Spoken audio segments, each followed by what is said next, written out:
선을 행할 자 아무도 없다라는 제목으로 하나님 말씀 전하겠습니다.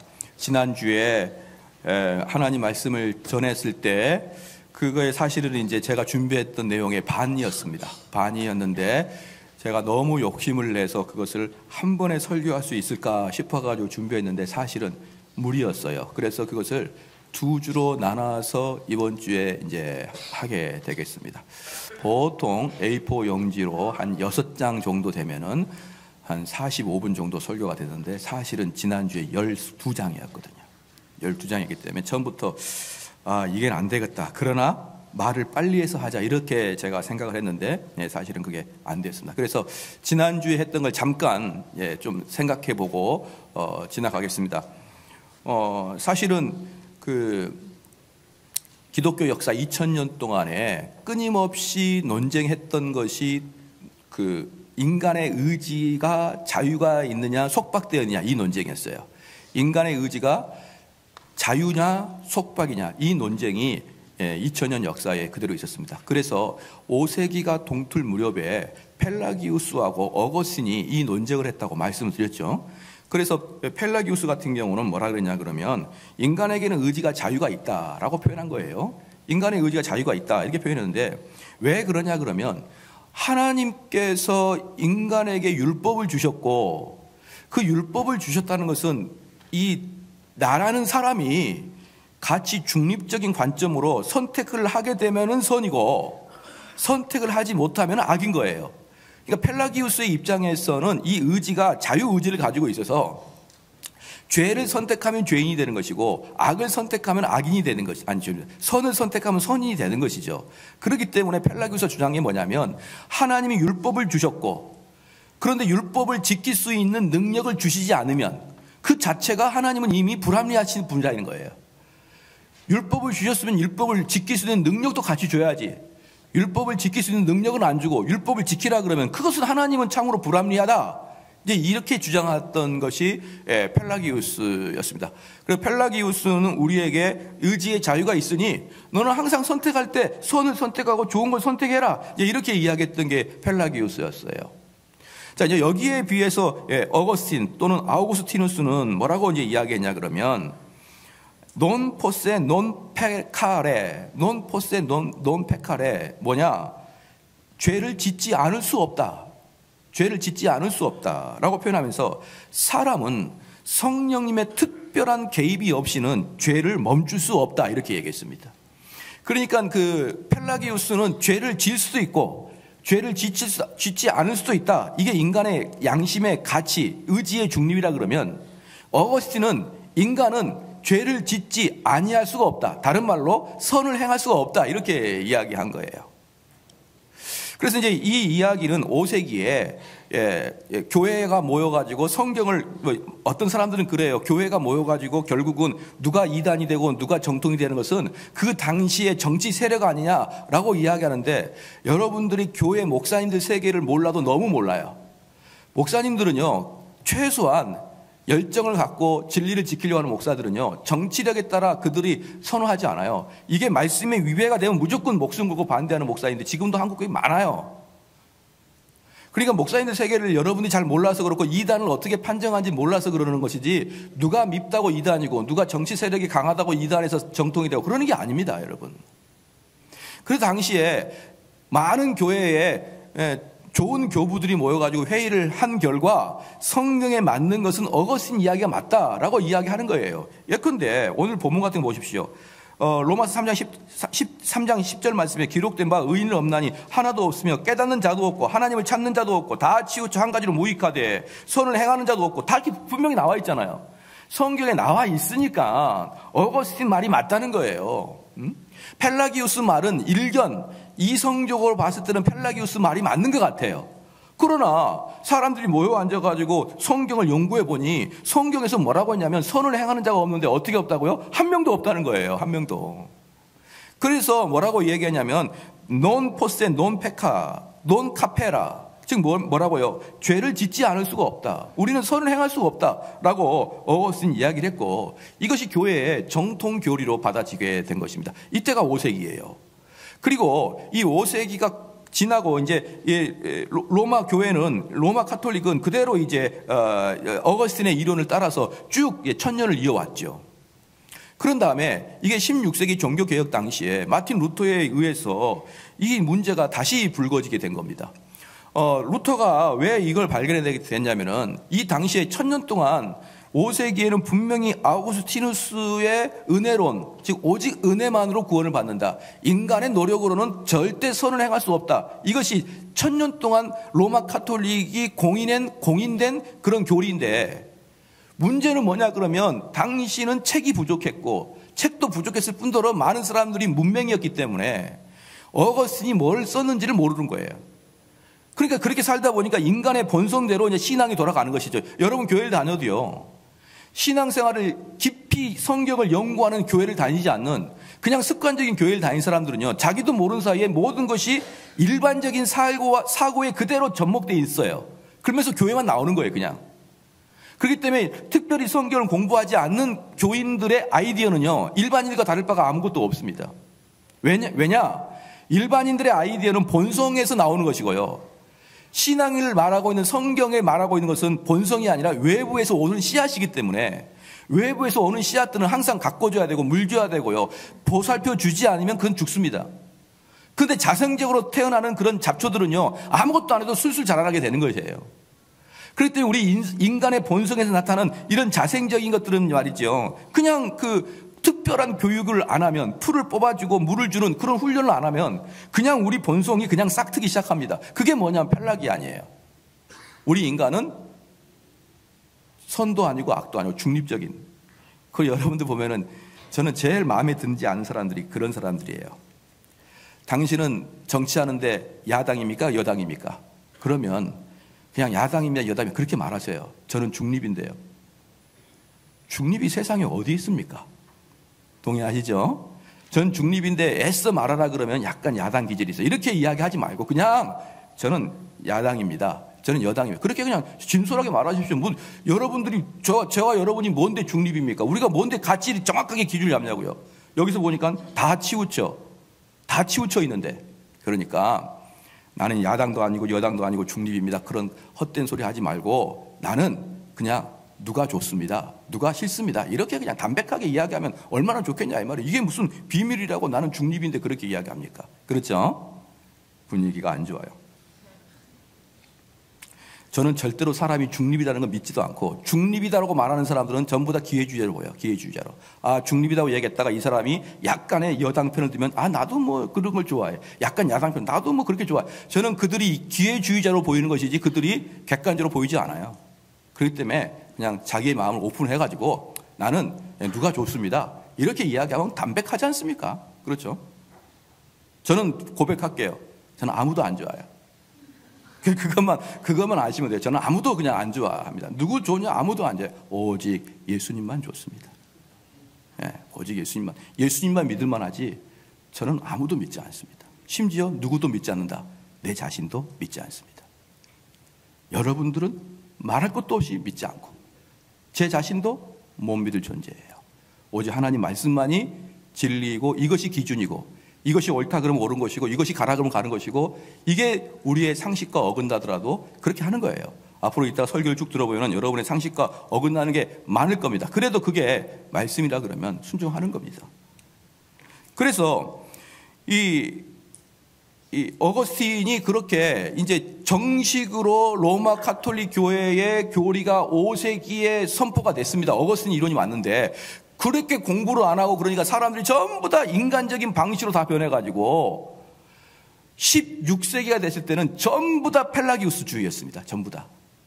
그런데 어떻게 루터가 이 어거스틴의 그 은혜론을 발견했냐 그러면, 어디를 가도 아무도 루터의 마음에 그 떠오르는 의심과 그 어떤 두려움을 어느 신부도 어느 주교도 심지어 어느 교황도 해결해 주지 못하는 겁니다. 아무도 모르는 거예요. 그런데 이 사람이 어거스틴 수도원에 들어갑니다. 어거스틴 수도원에 들어가가지고 저기 구석에 먼지 풀풀 쌓여있는 그 책을 털털 털어서 읽어요. 그 털. 그러니까 이게 뭘 의미하냐면, 어거스틴 책을 읽으려면 최소한 글자를 알아야 되는데 거의 대부분 사람은 글자를 몰랐고, 두 번째, 그때는 책이 많지 않으니까 어거스틴 수도원에 들어가야 되고, 또 수도원에 들어가서도 깊이 있는 책들을 발견해야 됩니다. 왜냐? 그 당시 수도원들은 뭐 했냐 그러면요, 이런 어거스틴의 책을 읽는 게 아니라 금식하고 기도하고 수행하고 탁발승하고 이렇게 외적인 훈련만 했기 때문에 사실은 책을 깊이 읽지는 않았었습니다. 그런데 루터가 읽어보니까 뭐야, 우리가 지금까지 옳다라고 생각했던 게 전부 다 펠라기우스네. 왜냐? 그때 신부님은 그랬거든요. 여러분 나가서 선한 일을 하십시오. 여러분 착한 일을 하십시오. 가난한 자를 도우십시오. 계속 그랬어요. 그러니까 그것이 옳다라고 생각했던 거지, 다들. 가난한 자와 함께 울어주십시오. 그 성경도 나와 있는 내용 아닙니까? 그러니까 가가지고 가난한 자를 도우라, 소외된 자와 같이 하라, 이렇게 이야기하니까 다들 그게 이렇게 좋은 말이 비성경적일 리가 있나? 이게 천년이 간 겁니다, 여러분. 천년이 간 거예요. 그런데 어거스틴을 딱 책을 읽으니까 선을 행할 자 아무도 없다, 딱 그런 거예요. 깜짝 놀란 거예요, 루터가. 뭐야 이게? 내가 지금까지 봤던 모든 것과 다르네? 그래서 여러분 종교개혁이 일어난 겁니다.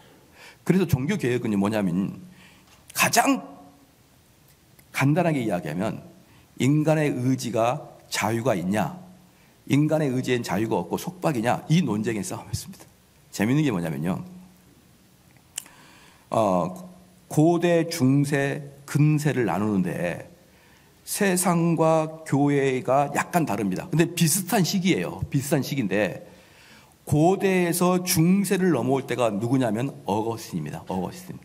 그러니까 어거스틴은 고대 최고 마지막 교부예요. 그리고 중세 최초의 사람이 기독교에서는 어거스틴이라고 표현합니다. 그 다음에 중세랑 근세를 딱 가르는 게 마틴 루터입니다. 마틴 루터는 중세 최고 마지막의 신부님이에요. 근데 근세 최초의 목사님입니다. 교회사에서는 이렇게 돼. 근데 세계사에서도 거의 비슷해요. 그 라인이 거의 비슷한데 교회는 그렇게 나눕니다. 그리고 구약과 신약을 나누는 사람이 있어요. 구약과 신약을 나누는 사람. 구약의 최후의 선지자, 신약의 최초의 사도와 같은 사람. 누구냐? 세례요한입니다. 그래서 저는 강력하게 얘기합니다. 세례요한, 어거스틴, 루터는 동일한 사람들이다. 동일한 사람들이다. 한 시대를 마감하고 한 시대를 여는 사람들이에요.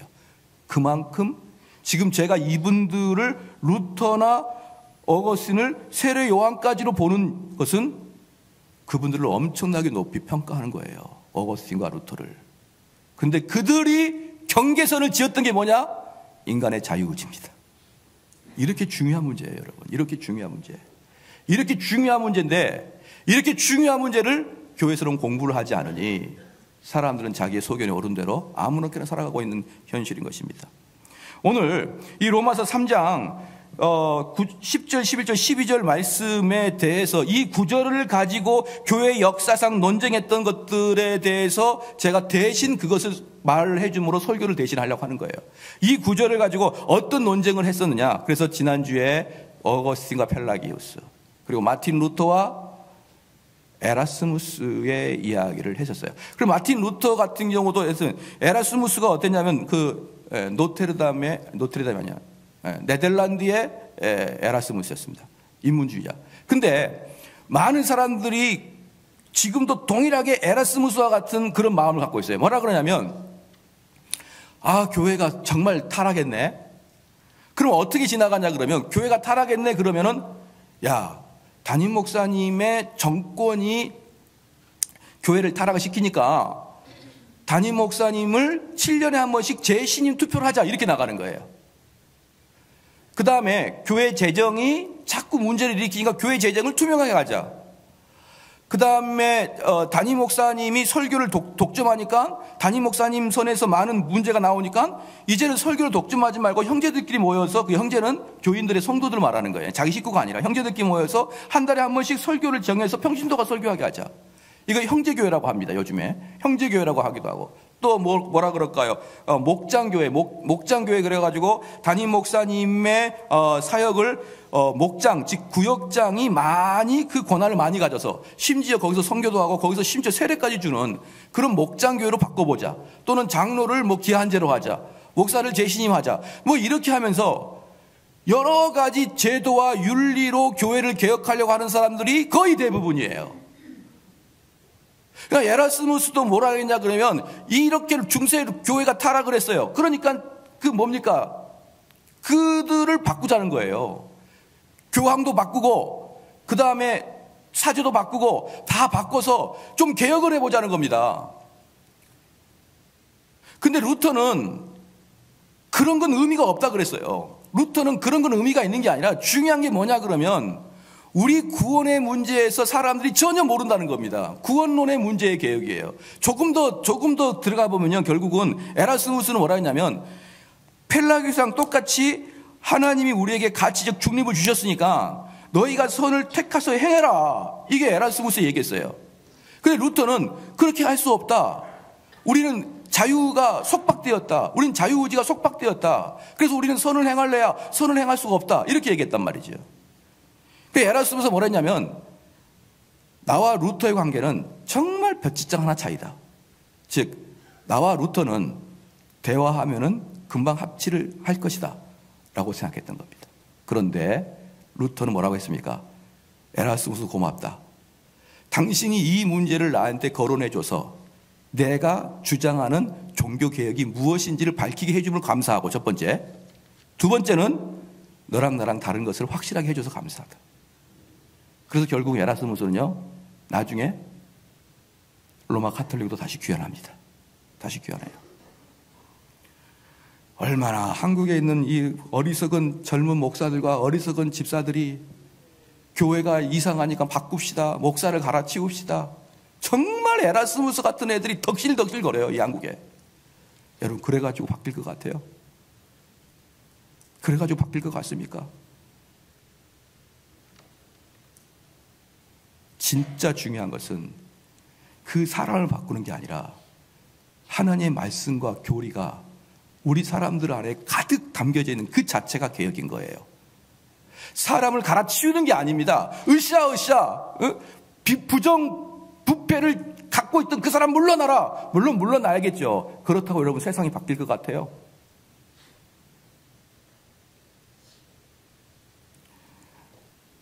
사람들은 그래요.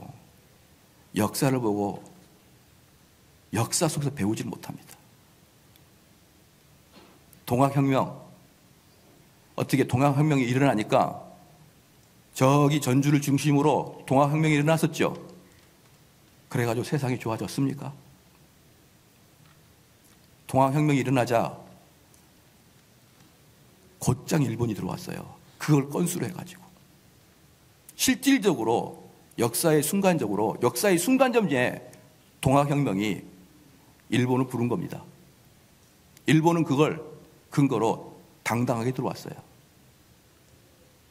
동학혁명하는 사람들은 뭘 했습니까? 자기는 이 나라의 부정부패를 척결하고 서양의 세력들을 척결하고 그러려고 들어왔었죠. 근데 실질적으로 그 일은 조선을 완전히 망가뜨리게 됐습니다. 여러분 착각하지 마십시오. 혁명을 일으키고 변화를 시키고 그 사람을 바꾸고 비리를 바꾸고 그런다고 그 다음 세대가 좋아질 것 같지만 실질적으로 좋아지려고 그러면 한 사람 한 사람의 마음이 바뀌어야 되는 거예요. 그렇게 운동을 통해서 부정부패를 척결한다고 해서 이 세상이 깨끗해지는 게 아니라 한 사람 한 사람이 그 마음이 변화가 될 때 비로소 나라는 좋아지는 것입니다. 할렐루야. 저는 우리나라가 진짜 부끄러운 거예요. 진짜 부끄러운 게 뭐냐 그러면 무고죄 있죠. 무고죄. 그냥 화가 나니까 죄도 없는데 죄 있다고 신고해가지고 무고죄가 일본보다 1인당 570배가 높대요. 1인당.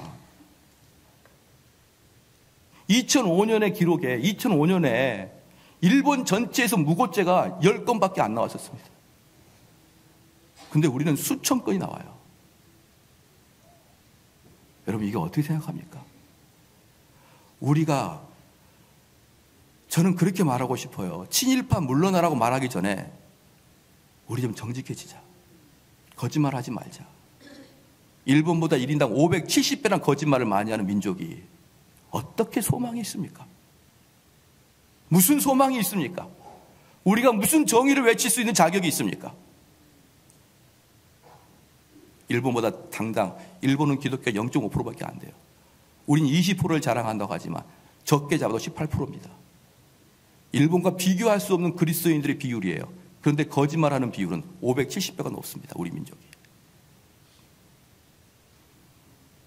저는 많은 사람들이 왜 그렇게 자기가 의롭게 하는지 저는 이해를 못하겠는 거예요. 여기서 마틴 루터가 그랬습니다. 우리는 선을 행할래야 행할 수가 없는 존재야. 에라스무스 그랬습니다. 아니야, 내가 마음 먹으면 선을 행할 수가 있어. 그래서 에라스무스와 루터는 완전히 깨진 거죠. 그리고 다시 에라스무스는 다시 로마 카톨릭으로 복귀하고 말아요. 여러분, 우리들 교인만이라도 이 세상을 개혁하는 것은 그런 혁명이 개혁하는 게 아니라, 물론 혁명은 우리의 제도들을 개혁해낼 수가 있습니다. 그러나 진짜 우리나라가 행복해지려면, 진짜 우리나라 사람 한 명 한 명이 기쁨으로 살아가려면 한 명 한 명의 마음이 변해야 되는 것이고, 그 한 명 한 명의 마음을 변화시킬 수 있는 유일한 곳이 바로 교회인 것입니다. 여러분 믿으십니까? 그래서 교회 외에는 소망이 없는 거예요. 얼마든지 제도를 바꿀 수 있죠. 얼마든지 대통령을 갈아치울 수 있죠. 여러분들 행복합니까? 그래서 이것의 정점을 찍은 사람이, 에라스무스와 루터, 그 전에 펠라기우스와 어거스틴의 이 쭉 두 개의 논쟁을 정점을 찍은 사람이 바로 조나단 에드워드예요. 지난 시간에 그래서 조나단 에드워드를 안 하고 마틴 루터와 어거스틴 이야기만 했고요. 조나단 에드워드는 이것을 정점을 찍었던 분이 조나단 에드워드입니다. 그분의 이제 책을 썼는데, 그 책이 뭐냐 그러면 의지의 자유라는 책입니다. 의지의 자유. 이상하네. 어거스틴도 의지는 속박됐다 그러고, 마틴 루터 같은 경우는 의지의 속박이라는 책을 논문으로 썼어요. 의지는 속박되어 있다. 의지는 자유가 없다.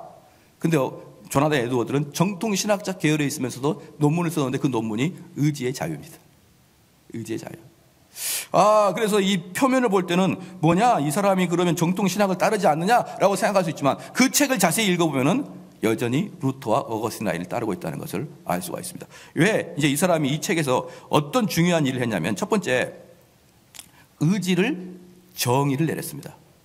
의지에 대한 정의를 내렸는데, 일반적으로 그 전까지는 의지를 어떻게 생각했냐 그러면, 우리 속에서 선택 행위를 하는 체계, 일반적으로는 의지를 뭐라고 표현했냐면 우리 속에서 선택 행위를 하는 체계라고 표현했어요. 근데 에드워드는 뭐라고 했냐면, 의지란 정신, 즉 마인드, 정신이 어떤 것을 선택할 때 사용하는 것, 이렇게 표현했습니다. 저나 여러분들은 평범하기 때문에 이 차이가 무슨 차이가 있나 이렇게 생각할 수 있어요. 원래 의지라는 것은 우리 속에서 선택 행위를 하는 체계라고 했고, 조나단 에드워드는 의지란 정신이, 즉 마인드가 어떤 것을 선택할 때 사용하는 것, 이걸 의지라고 표현한 거예요. 우리 눈에는 이 차이가 크게나 보이지 않지만 사실 엄청난 차이인 것입니다. 자, 그래서 에드워드에 따르면 뭐냐면, 선택이라는 것은 의지 자체로 결정되는 게 아니라, 선택이라는 것은 의지 자체로 결정되는 게 아니라 정신에 의해서 결정되는 것이며, 우리가 내리는 선택들이 가장 바람직한 행동과 과정을 생각해낸다라고 표현했어요. 무슨 말이냐 그러면, 쉽게 의지는 뭐냐 그러면 내 마음이 가장 선하고 옳고 바르다고 생각하는 것을 내 마음이 정하죠. 그럼 정하면 이 의지라는 애가 자발적인 마음으로 얘를 따라간다는 거예요. 다시 말하겠습니다. 내 마음에 가장 선하다고 여기고 옳다고 여기고 이렇게 하면 가장 행복하다고 여기는 게 있을 거 아닙니까? 그게 마인드예요. 그 마인드가 일단 정해지면 의지라는 애가 또 발동이 돼가지고 그 의지가 요것을 자유의지를 가지고 따라간다는 겁니다. 그래서 자유의지라고 표현하는 거예요. 그렇기 때문에 루터나 어거스틴은 뭐라 했냐면, 우리 의지는 속박되어 있는데 무엇에 속박되어 있냐면 죄에 속박되어 있다는 거예요. 그래서 죄가 끌고 가는 데 간다 이렇게 표현했는데, 조나단 에드워드 뭐라고 표현했냐 그러면, 마인드가 정해지면 의지가 자유의지를 가지고 얘를 쫓아간다는 거예요. 그래서 여러분들이 중요한 게 뭐냐 그러면은, 자유의지를 가지고 얘를 쫓아가니까 때로는 가장 선하다고 생각하지 않고 두 번째로 세 번째로 선하다고 생각하는 것을 자유의지가 따라갈 수 있다는 겁니다. 예를 들어 이런 거예요. 여러분 여기 나오는 걸 강제적으로 나왔나요? 아니에요. 다 기쁜 마음으로 나오셨죠. 내가 주일날 11시에는 교회 가는 게 가장 선하다고 생각하고 가장 옳다고 생각하니까 내 의지가 얘를 자동적으로 쫓아가는 거예요. 그런데 때로는 우리 아버지가 나를 혼내니까, 우리 아버지가 나를 혼내니까, 우리 아내가 나를 그렇게 못 살게 구니까, 나는 지금 저기 설악산 가서 놀고 싶고 나는 지금 해외 가서 놀고 싶은데 안 나가면 우리 부모님이 나를 혼내니까 가장 좋다고 생각하는 것은 놀러 가는 건데, 에이 내가 교회 갈게 라고 하면서 자유롭게 의지를 발동해서 교회 나오는 사람이 있죠. 바로 그걸 이야기하는 거예요. 여기서 조나단 에드워드가 의지의 자유라고 표현한 건 뭐냐면, 의지는 거의 대부분 자기가 옳다고 생각하는 걸 따라가지만 때로는 애가 자유이기 때문에 최선의 방법이 아닌 타협을 해서 다른 걸 할 수도 있다, 이렇게 표현하기 위해서 의지의 자유가 있다, 이렇게 표현한 것입니다. 여러분 쏙 이해가 되고 동의가 되시죠? 왜 그러시나요? 이해가 되시면서 다 그렇게 경험을 해봤으면서. 내가 이번에 교회 안 나가면 밥도 못 얻어먹을 것 같으니까 오고 막 그러잖아요. 내가 정말 가정의 평화를 위해서 간다, 내가 지금 마음속에는 다른 데 가고 싶은데만 가정의 평화를 위해서 온다, 이런 분 계시잖아요. 최선의 방법을 선택한 게 아니라 차선을 선택해서 의지를 발동해서 오시는 분 계시잖아요. 그게 바로 에드워즈가 말한 정신이 어떤 걸 선택하느냐, 이겠다는 거예요. 두 번째, 이 책에서 에드워즈가 중요하게 얘기한 게 뭐냐면, 그러므로 중요한 것은 모티브다, 즉 동기다. 동기가 중요하다. 그러니까 이거죠. 왜 정신은 다른 것들을 다 제쳐두고 하필 이것을 선택했느냐요. 모든 거 다 제쳐두고 하필 이것을 선택했느냐, 이럴 때 그 답은 뭐냐면, 정신은 동기들 때문에 작용하므로 선택 행위를 하는 것입니다. 즉 정신은 중립적이지 않습니다. 여러분 동의하십니까?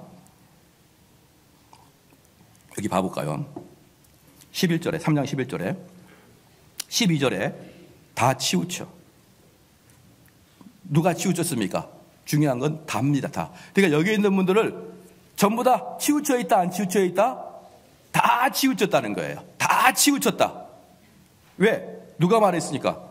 바울이 로마서에 말했으니까. 다 치우쳐. 근데다가 이것은 전부 다 시편을 근거로 가져온 거예요. 10절 맨 위에 기록된 바 그랬잖아요. 이 기록된 바는 구약에 있다는 겁니다. 구약에 있는데 기록된 바 의인은 없나니, 하나도 없고. 옆 사람 한번 봐보십시오. 자, 의인입니까 아닙니까? 그 사람이 조금이라도 의인으로 보이면 여러분들은 바울 서신을 거역하는 겁니다. 의인은 없나니, 시작. 몇 명이 없다? 하나도 없다. 하나도 없다. 여기에 있는 정대훈 의인입니까 아닙니까? 너무 크게 말하지는, 다른 때는 별로 크게도 이야기 안 하는데 지금은 크게 이야기해요. 그런 의지가 있는 것 같아요. 의인은 없나니 하나도 없으며 깨닫는 자도 없다. 깨닫는 자도 없으니까 우리는 전부 다 무지한 자예요. 무지한 자입니다. 하나님을 찾는 자도 없고 다 치우쳐 한 가지로 무익하게 되고, 다 치우쳤다는 거 여러분 동그라미 꼭 쓰십시오. 이게 치우쳐 있는데, 이 치우쳐 있는 게 뭐냐면 그게 바로 동기예요. 즉 다른 말로 이 사람의 경향성, 이 사람의 경향성입니다. 치우쳐 있는 거예요.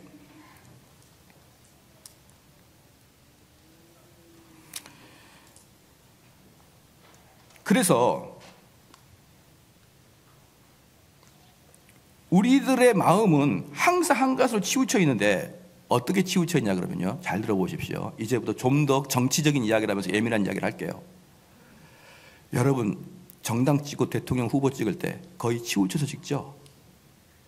우리나라는 지역별로 다 치우쳐 있죠. 그렇죠. 그래서 저는 그 지역의 사람이 그 지역의 정당을 그냥 찍는 것을 치우쳐 있다는 결정적인 증거로 봅니다. 이번에 손혜원 사건이 있었습니다. 손혜원 사건, 손혜원이가 목포에다가 땅을 샀는데 그것이 한쪽에서는 뭐라고 표현하고, 투기라고 표현하고, 한쪽에서는 낙후된 목포를 활성화시키는 조언이라고 표현했습니다. 한 가지 사건을 보고도 그 전에 자기의 마음이 치우쳐 있는 대로 평가하는 거예요. 여러분 동의가 되십니까? 그 사건을 면밀히 살핀 다음에 아주 객관적으로 평가를 하는 게 아니라 이미 그 사건을 접할 때부터 나는 이렇게 저렇게 이미 치우쳐 있다는 거예요. 동의하시죠? 그거 동의하지 못하면 여러분 로마서 동의하지 못하는 거예요. 그래서 저는요, 정치가들 평론가 듣지 않습니다. 왜? 그들은 그 모습의 결과를 보고 아주 객관적인 데이터를 통해서 마지막 결론을 낸 게 아니라 이미 처음부터 치우쳐 있는 상태를 자기의 논리로 그 치우친 것을 평가해 나가고 있다는 걸 저는 확신하고 있거든요. 그래서 저는 정치인들의 정치평론, 각 지역 지방 색대로 말하는 정치평론 전 동의하지 않고 듣지도 않아요. 왜? 그런 치우쳐 있으니까. 근데 누가 치우쳐 있습니까? 시작. 다 치우쳐 있어요. 다. 여러분들이 이 나라의 정치에 대한 이야기, 이 나라의 경제에 대한 이야기, 이 나라의 사회에 대한 이야기 이미 선입견 가지고 여러분 이야기하고 있다는 거 여러분 모르셨습니까? 그걸 모르고 나는 중립이라고 하는 등, 그걸 모르고 나는 객관적이라고 그러는 등, 그걸 모르고 나는 치우쳐 있지 않다고 말하는 사람들은 바울 서신을 모르고 하는 소리예요. 여러분들이 하는 모든 언변들은 이미 과거 때부터 쌓여왔던 선입견에 의해서 만들어진 것들이고 그것을 넘어설 수 없다는 게 바울의 고백입니다.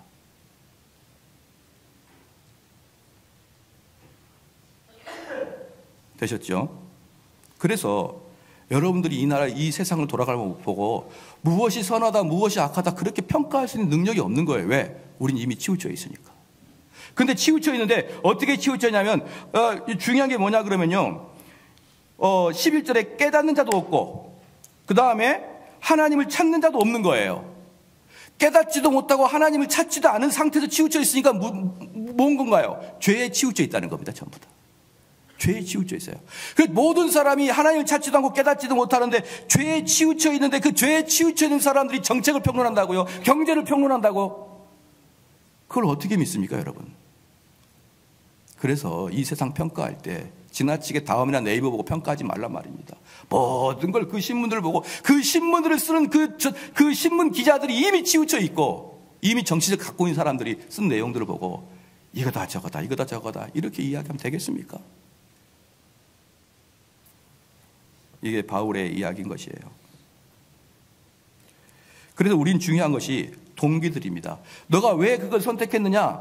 선택의 그 행동이 중요한 게 아니라 진짜 중요한 것은 그 행동을 하기 위한 그 마인드 그 동기 또는 경향, 너가 선호도 이게 중요하다는 거예요. 에드워드는. 그러면 그 선호도가 결정이 된다 그러면 나의 의지는 자발적으로 그 선호도를 따라가서 행동하더라 이 말입니다. 그게 바로 조나단 에드워드의 의지의 자유라는 책에서 했던 두 번째 중요한 것입니다. 첫 번째는 의지가 무엇이냐를 증명했던 것이고 두 번째는 왜 행동보다는 동기가 중요하냐 그 얘기를 했고 로마서 1장을 가봅시다. 로마서 1장. 그러면 우리는 어떤 것이 치우치지 않는 어떤 것이 그리스도에게 치우쳐 있는 그러한 마음이냐 이것이 로마서 1장에 나와 있는데요. 1장 21절에 하나님을 알되 하나님을 영화롭게도 아니하며 감사치도 아니하고 오히려 그 생각이 허망하여지며 미련한 마음이 어두워졌나니 스스로 지혜 있다나 우준하게 되어 이것을 바꾸면은 하나님 원하시는 겁니다. 뭡니까? 하나님을 알되 하나님을 영화롭게 하며 하나님을 알고 싶어하고 하나님을 영화롭게 하고 싶어하고 그 다음에 감사하고 그리고 그 다음에 오히려 생각이 허망하여지는 것이 아니라 오히려 생각이 알찬 곳에 두고 있고 미련한 것이 아니라 미련한 것이 아니고 지혜롭고 그러면 우리의 마음속에 어둠이 밝혀진다는 겁니다. 그 다음에 22절에 스스로 지혜 있다 말하면서 막 자기 잘났다고 이야기하는 게 아니라 자기가 지혜가 없다고 겸손하고 자기가 아는 바가 없다고 무릎을 꿇는 자들에게 어떤 겁니까? 우준하게 되는 것이 아니라는 것이에요. 21절 22절을 바꾸면은 뭡니까? 하나님이 원하시는 하나님께 기울어져 있는 성향이고 이게 아니면은 여러분 죄에 기울어져 있는 성향입니다. 여러분 동의가 되시죠? 그러면 문제는 뭐냐면요. 자, 여기 봐볼까요? 문제는 뭐냐 그러면 내 의지가 중요한 게 아니에요. 아까도 말씀드렸지만 우리 부모님이 나를 혼내니까 내가 교회 가는 그런 의지의 자유를 가지고 교회 오신 분들이 있다고 그랬잖아요. 그렇기 때문에 의지가 중요한 게 아니라 뭐가 중요한 겁니까? 시작. 마인드가 중요한 거예요. 마인드가 중요한 겁니다. 그래서 우리 주님은 우리에게 끝까지 하는 말이 뭡니까? 사람을 외모로 보지 말라는 거예요. 외모는 이 사람이나 저 사람이나 똑같이 나타날 수가 있습니다. 근데 중요한 게 뭐냐면 여기 예배당에 앉아있는 사람임에도 불구하고 중요한 게 뭐냐면 나는 마인드 자체가 주님을 향해서 왔느냐 아니면 두 번째를 선택해서 왔느냐, 이것에 따라서 여기에 있으나 없으나 차이가 확 나는 거거든요. 그럼 중요한 게 뭐냐? 중요한 게 우리가 사람을 강제해 가지고는, 우리가 사람을 강압해 가지고는 절대로 속 사람을 바꿀 수 없다는 겁니다. 이게 바로 중요한 문제예요. 그래서 이거 하지 마, 저거 해, 이렇게 명령은 별로 의미가 없다는 겁니다.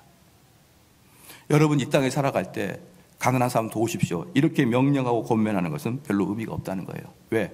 그 사람의 마음이 변하지 않고도 얼마든지 그 행동을 해나갈 수가 있으니까. 그러면 세 번째로 들어갑니다. 이 지금 왜 목사님이 설교하다가 에드워드 이야기합니까? 에드워드가 이 본문을 이렇게 해석을 해놨기 때문에 에드워드 이야기라고 마지막 결과를 내려고 그래요. 에드워드가 뭐랬냐면, 그래서 인간은 도덕적 무능력이다라고 표현합니다. 이 도덕적 무능력은 뭐냐 그러면요, 에드워드가 말할 때 두 가지 무능력 이야기합니다. 첫 번째 자연적 무능력, 도덕적 무능력. 자연적 무능력, 도덕적 무능력. 자연적 무능력이 뭐냐 그러면 여기 있는 분들이 아무리 밤새도록 열심히 노력해도, 아무리 열심히 훈련해도 절대로 여러분은 우사인 볼트를 이길 수가 없다. 100m 달리기에서. 여러분 동의하시죠? 밥도 안 먹고 하루에 24시간 운동을 해도 여러분과 저는 절대로 우사인 볼트를 100m에서 이길 수 없다. 이게 자연적인 무능력이에요. 노력해도 안 된다. 우리가 아무리 밥을 많이 먹고 뚱뚱해지고 힘을 길러도 코끼리한테는 힘으로는 안 된다. 이건 자연적인 무능력입니다. 이건 어쩔 수 없어요. 이 자연적인 무능력을 하나님은 우리를 평가하지 않습니다. 하나님 나한테 와가지고, 야 정대훈, 너는 뭔데 우사인 볼트한테 에이 지옥 가, 이렇게 하지 않는다는 거예요. 너를 만물의 영장으로 만들었지만 어떻게 코끼리한테 힘이 져, 너 지옥 가, 이게 아닌 거예요. 자연적인 무능력은 하나님이 우리를 심판하지 않아요. 문제는 도덕적인 무능력이에요. 이 도덕적인 무능력이 뭐냐면 이겁니다. 예를 들어서 이거예요. 사자가 있어요. 사자가 있는데 사자 앞에 풀 밀집을 갖다 놓고 오물통도 갖다 놨습니다. 그럼 사자는 육식동물인데, 야 풀 먹어. 그럼 사자는 풀을 먹을까요? 안 먹을까요? 시작. 안 먹어요. 그럼 사자는 풀을 먹을 수 있을까요? 없을까요? 시작. 그 말이 아닙니까? 라는 말씀을 다 들어봐요. 다시 들어보십시오. 사자는 풀을 먹을까요? 안 먹을까요? 안 먹어요. 사자는 풀을 먹을 수 있을까요? 없을까요? 예, 있어요. 왜 그러냐 그러면요, 사자가 여러분 그 임팔라 잡을 때 한번 잘 보십시오. 임팔라 잡아가지고 그 세리랭게 초원인가? 거기 어쨌든 저는 안 가봐서 몰라요. 거기다 눕혀놓고 여러분 뜯어먹잖아요. 그죠? 그때 뜯어먹을 때 자세히 봐보십시오. 옆에 풀이 쌈처럼 들어가요. 예, 쌈 싸먹듯이 풀이 들어간다고요. 그렇기 때문에 사자도 풀이 먹는 겁니다. 사자가 풀을 먹으면 풀독이 올라서 죽는 게 아니에요. 사자도 풀을 먹을 수 있습니다. 가능해요. 근데 사자는 풀을 좋아하지 않아요. 가능한데 좋아하지 않아서 안 하는 게 도덕적인 이행의 불행입니다. 나는 그것이 가능한데 좋아하지 않아서 불이행하는 것이 바로 도덕적 무능력이에요. 사자가 그러는 겁니다. 사자는 풀을 먹을 수 있지만, 풀을 먹는다고 죽지는 않지만 사자는 풀을 좋아하지 않습니다. 그래서 사자한테 한참 그 초원에서 풀을 고기를 먹고 있는 사자한테 가가지고 인터뷰를 하는 거예요. 너 왜 그 밀집은 안 먹고 왜 자꾸 고기만 먹냐? 그럼 사자가 딱 한마디 합니다. 시작. 나 풀 안 좋아해. 나 고기 좋아해. 우리 교회에 잘못된 소문이 있죠. 우리 목사님 고기만 드신다 이런 게 있잖아요. 그건 잘못된 생각이에요. 저는 생선도 먹고 야채도 먹습니다. 그러나 선호하는 것이 고기다 이 뜻이죠. 그러니까 저는 도덕적인 무능력이 약간, 자연적인 무능력은 아니라는 것이죠. 그것처럼 그게 바로 도덕적인 무능력. 그래서요, 시편 34편 8절 말씀에 너희는 여호와의 선하심을 맛보아 알지어다. 사랑하는 성도 여러분, 어떤 사람은 이 설교가 하늘의 떡처럼 꿀떡꿀떡 들어와요. 근데 어떤 사람은 이 설교가 귀에 윙윙거리는 소리밖에 안 들려요. 그 차이는 뭐 때문입니까? 시작. 나는 하나님 말씀을 좋아하는 선호도가 있고 어떤 사람은 하나님 말씀을 좋아하지 않는 선호도가 있는 거예요. 그 선호도에 따라서 어떤 사람은 이 말씀이 은혜가 되고 어떤 사람은 이 말씀이 맛보아 알고 어떤 사람은 이게 하늘의 꿀떡이라는 것을 알고 있고 어떤 사람은 이게 뭔 일이다냐, 아무 재미도 없네, 유익도 없네, 이렇게 하는 것은 도덕적 무능력이다 이 말입니다. 요한복음 6장 51절 말씀에 나는 하늘에서 내려온 산떡이니 사람이 이 떡을 먹으면 영생하리라.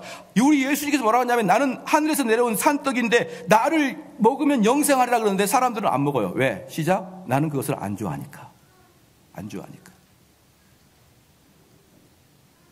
그러면 한번 물어볼게요. 여러분 주목해 보십시오. 사자가 있는데 이제 이 사자가 어느 날 교회를 다니기 시작했습니다. 사자가 교회를 다녀가지고 사자 목사님한테 너희들이 언제까지 그렇게 살인을 저지를 거냐? 어? 너희들 언제까지 그렇게 살인을 저지를 거야? 만약에 너가 임팔라 중에 엄마를 먹어버리면은 그 집안은 깨질 것이고 아빠를 잡아먹어버리면은 그 집안의 가장이 없어지고 흐트러져 버릴 것이고 그렇다고 새끼를 잡아먹으면은 그 집은 이미 산산조각이 나는 것이다. 너희들이 언제까지 너희들의 만족을 위해서, 너희들이 언제까지 너의 배를 위해서 죄 없는 임팔라를 잡아먹을 거냐? 사자가 주여 죄송합니다. 이제부터는 저는 풀을 먹겠습니다. 그래가지고 교회에다가 선서한 거예요. 나는 이제부터 풀을 먹겠나이다. 이러면서 그 먹고 싶은 고기를 콕 차면서 풀을 뜯고 있는 거예요. 그래, 나는 교회 다니는 사자지. 풀을 먹어요. 그냥 지나가다가 임팔라 한 마리가 지나갑니다. 그럼 어때요? 쳐다보는 거죠. 왜 쳐다볼까요? 저걸 잡아먹고 싶은데 또 풀을 먹어요. 자, 그러면 이 사자는 육식에서 초시로 가기 위해서 여러분 노력해야 됩니까? 안 해야 됩니까? 시작. 아까는 크더니 목소리가 작아졌어요. 이 사자는 육식에서 초시로 가기 위해서 노력을 해야 됩니까? 안 해야 됩니까?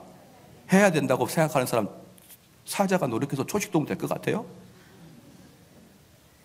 계속 풀 뜯다가 사자 목상이 사라지면 어떻게 됩니까? 임팔라 쫓아가는 거예요. 아무도 없을 때 딱 먹고 입 딱 닦은 다음에 어때요? 또 풀을 먹어요. 그리고 그 목사님도 성도가 없을 때 쫓아가는 거예요. 사자니까. 그래서 그 사자한테 너희들이 그리스도인 사자로서 이렇게 되느냐라고 도덕적으로 책망해도요, 그 사람 변화가 없습니다. 그러므로 이런 설교 필요 없는 거예요. 여러분, 성도가 이렇게 살아도 됩니까? 여러분, 성도가 이런 식으로 우리가 살아가면 됩니까? 성도로서 살아갑시다. 이것은 사자한테 하는 소리랑 똑같아요. 그래서 사랑하는 성도 여러분, 참된 설교는요, 여러분들이 생각하는 것도 훨씬 어렵습니다. 우리는 그리스도인으로 이 땅에 정직하게 삽시다. 그리스도인으로 이 땅에 양보하고 삽시다. 이렇게 말하는 거 쉽죠? 근데 그렇게 말한다고 해서 성도들이 마음이 변하는 게 아니에요. 그럼 어떻게 해야 사자가 변합니까? 시작. 사자는 다시 태어나야 돼요. 뭘로? 초식동물로. 그래야 변화가 됩니다. 즉 여러분 마음속에 이미 이렇게 기울어져 있는 그 마음, 이미 하나님으로부터 멀어지려고 하는 그 경향성, 이 경향성이 하나님으로 좋게 되기 위해서는 어떻게 되느냐? 노력해서 헌신해서 되는 게 아니라 하나님이 새롭게 거듭나게 해줘야만 됩니다. 이게 에드워드가 말하고 있는 핵심이에요. 우리에게 중요한 게 뭐냐면 의지의 변화가 아니에요. 뭐가 중요한 거냐면 마음의 변화입니다. 마음의 변화는 어떻게 되느냐? 인간의 노력과 인간의 설득과 인간의 어떤 훈련을 통해서 변화되는 게 아니라 이 말이에요. 진짜 중요한 건 뭐냐? 하나님이 내 마음을 거듭나게 해주고 새롭게 태어나야 됩니다. 우리는 죽었다 깨어나도 안 된다. 이 말이 뭡니까? 아무리 노력해도 안 된다는 거예요. 우리는 죄로부터 벗어나는 걸 아무리 노력해도 안 돼요. 단 하나 방법이 있습니다. 내가 죄를 싫어하는 경향으로 바뀌어져야 됩니다. 그러기 위해서는 성령의 특별한 개입으로 나를 DNA를 바꿔버리지 않으면 우리는 안 되는 겁니다. 그러니까 많은 사람들이 이걸 깨닫지 못하니까 뭐라고 하냐면요, 많은 사람들이 이걸 깨닫지 못한 사람은 뭐라고 얘기하냐면 목사님이 이야기를 들어보면 성도들이 노력하는 걸 별로 중요하게 여기지 않습니다, 이렇게 얘기하는 거예요. 여러분, 노력해도 초식동물로 안 간다니까요. 초식동물로 바뀌면은 노력 안 해도 풀 먹습니다. 근데 초식동물로 안 바뀌니까 여전히 내 마음의 피는 육식동물인데 교회 가니까 초식동물 하라고 하니까 노력해서 열심히 어거지로 어금니 깨물고 풀을 먹는 거예요. 그래서 교인들도 노력이 필요하다고 설교해 주십시오. 그렇게 이야기하는 거예요. 왜? 자기가 초식동물이 돼본 적이 없으니까. 여전히 자기도 육식동물이니까. 여러분, 에드워드는 말합니다. 의지가 중요한 게 아니야. 진짜 중요한 건 마인드야. 진짜 중요한 게 경향이야. 마인드가 잡히면 의지는 자유의지로 따라가. 할렐루야. 이게 에드워즈가 오늘 본문 말씀을 가지고 이야기한 겁니다. 그러면 여기서 봅시다.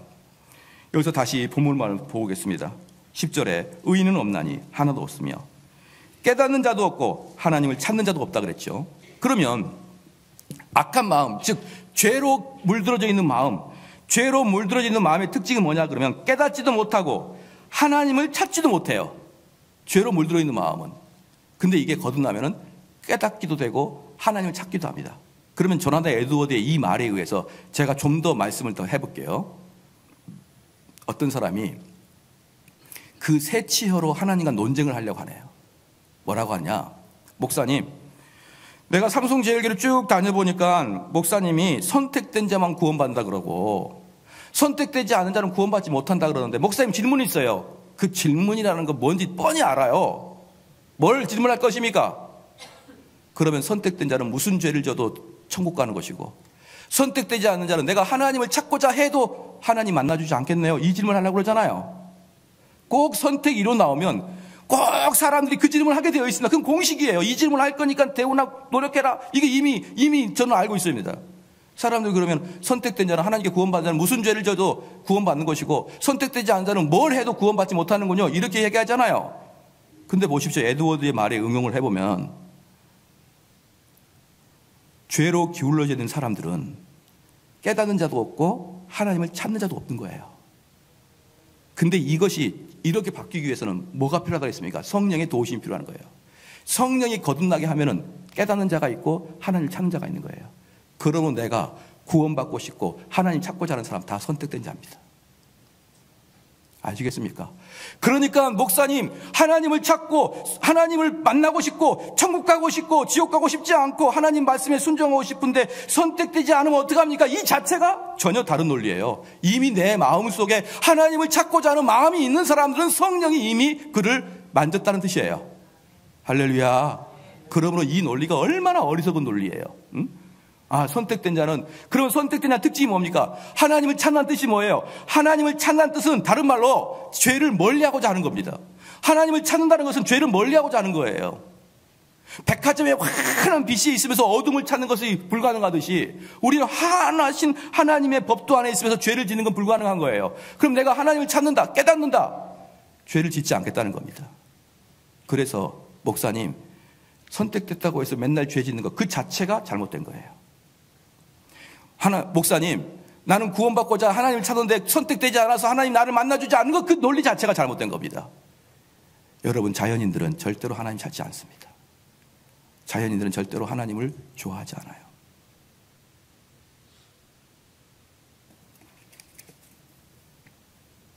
그래서 오늘 본문 말씀을 에드워드 이렇게 해석을 한 겁니다.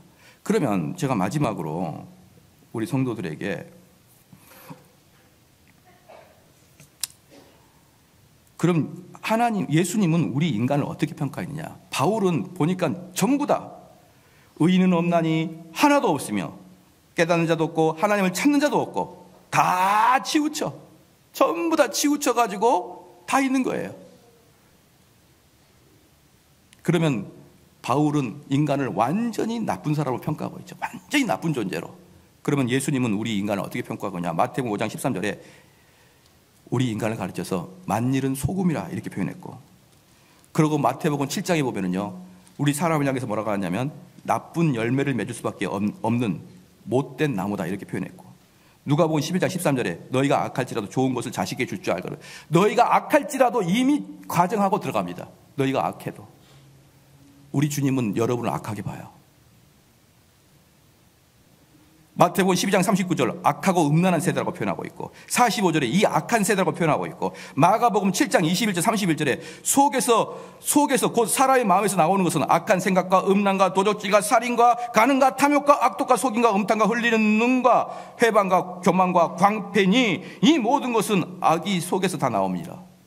사람을 평가할 때 우리 주님 뭐라 하냐면 너희들 속에서 나오는 건 뭐냐? 전부 다 악한 생각, 음란, 도적질, 살인, 간음, 탐욕 아닙니까 여러분? 주님이 우리를 평가할 때 이렇게 평가한다고요. 주님은 단 우리에게 소망을 두지 않습니다. 우리 주님은 소망을 두지 않아요. 저나 여러분 속에 나타난 것들은 이거인 거예요. 마태복음 19장 8절 말씀에 모세가 너희 마음에 완악함을 인해 내어버림을 허락하였거니와 마가복음 10장 18절 말씀 부자 청년에게 찾아와서 선한 선생님이여 이렇게 말하자 우리 예수님께서는 하나님 한 분 외에는 선한 자가 없다 이렇게 했습니다. 이 세상에서 하나님 한 분 외에는 선한 자가 없다. 마태복음 23장 요한복음 3장을 보면요 육으로 난 것은 육이요 성령으로 난 것은 성령이. 모든 사람 육으로 태어나잖아요. 다 육이란 말입니다. 성령으로 다시 태어나지 않은 사람은 전부 다 육적인 사람이란 말이에요. 요한복음 5장 40절에 너희는 내게 오기를 원하지 아니하는도다. 왜? 경향 자체가 하나님을 싫어하니까. 42절에 하나님을 사랑하는 것이 너희 속에 없음을 알았노라. 43절에 너희가 나를 영접하지 아니하나. 47절에 너희가 믿지 아니하거든. 요한복음 7장 7절에 이는 내가 세상에서 역사를 악하다 증거함이니라. 요한복음 7장 19절에 너희 중에 율법을 지킨 자가 없다. 요한복음 8장 21절에 너희가 다 죄 가운데 죽었다. 23절에 너희는 죄 아래서 났고 38절 44절에 너희는 너희 아비 마귀에서 났으니 처음부터 살인한 자요. 47절에 너희가 하나님께 속하지 아니하였도다. 여러분 예수님은 신약 성경 전체를 통해서 뭐라고 표현하냐면 너희들 다 마귀 자식이다 이렇게 표현해요. 여러분 동의하십니까? 무슨 말이냐면 여러분 다 치우쳐 있어요. 어떻게 치우쳐 있다? 죄에 치우쳐 있습니다. 그러니까 이 세상 함부로 평가하지 마십시오. 치우쳐 있는 상태에서 뭘 평가합니까? 하나님의 오직 은혜만이 우리를 이렇게 평가해 줍니다. 하나님의 성령의 역사만이 우리를 이렇게 해주는 거예요. 마지막 결론을 맺겠습니다. 그러면 설교가 어떻게 돼야 될까요? 설교는 여러분들이 얼마나 죄에 치우쳐 있는지를 자꾸 증명해 주는 게 설교예요. 설교는 다른 게 아니라 내가 얼마나 경향이 나쁜지를 증명해 주는 게 설교입니다. 그러면 여러분들이 어떻게 할까요? 무릎을 탁 꿇고 아이고 내가 도대체 이 나라에 위해서 내가 무슨 말을 할 필요가 있느냐?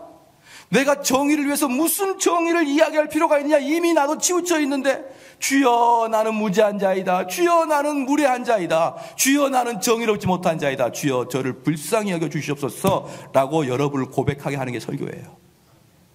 저는 그 목적을 가지고 여기 서 있고 여러분들이 나는 무익한 종입니다.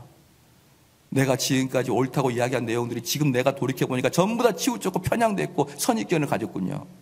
내가 나름대로 가치 중립이라고 생각했는데 내가 중립이 아니라 이미 나는 기울여 있었군요. 주여 저를 용서하여 주시옵소서. 내가 무엇을 아나이까? 근데 놀랍게도 그렇게 치우쳐 있는 사람이 이 설교 말씀과 하나님 말씀에 논쟁을 하려고 덤빕니다. 근데요 여러분 이미 치우쳐 있는 사람들은 우리 예수님한테도 논쟁 걸어요. 사도 바울뿐만 아니라 세례 요한뿐만 아니라 예수님한테도 바리새인들은 논쟁 걸었습니다. 이 하나님 말씀에서 잘못된 걸 찾아낸다고요? 그래요. 비뚤어진 시각을 보면 다 찾아낼 수 있을 것입니다. 그런데 그 인생이 뭐가 됩니까? 우리는 두 손 들고 하나님 나는 깨달을 수가 없사이다. 하나님 나는 그나마 이 세상을 지혜롭게 산다고 살았는데 그 지혜가 아니라 죄악된 생각이었군요. 하나님 저를 통째로 드리오니 하나님 내 생각을 바꿔주시옵소서. 나를 거듭나게 하여 주시옵소서. 다 같이 기도하시겠습니다. 우리가 기도할 때 우리는 우리 스스로가 얼마나 의로워요. 얼마나 의롭습니까? 우리 스스로가 얼마나 자기는 치우치지 않았다고 그렇게 평가합니까? 그런데 그렇게 생각하는 것 자체가 이미 성경을 어긋나고 말하고 있는 거예요. 우리는 누구나 치우쳐 있고 누구나 죄악을 짓는 것을 즐겨하고 있습니다. 하나님 은총을 내려주시옵소서. 노력이 아니라 은총을 내려주시옵소서. 우리 한번 기도하시겠습니다.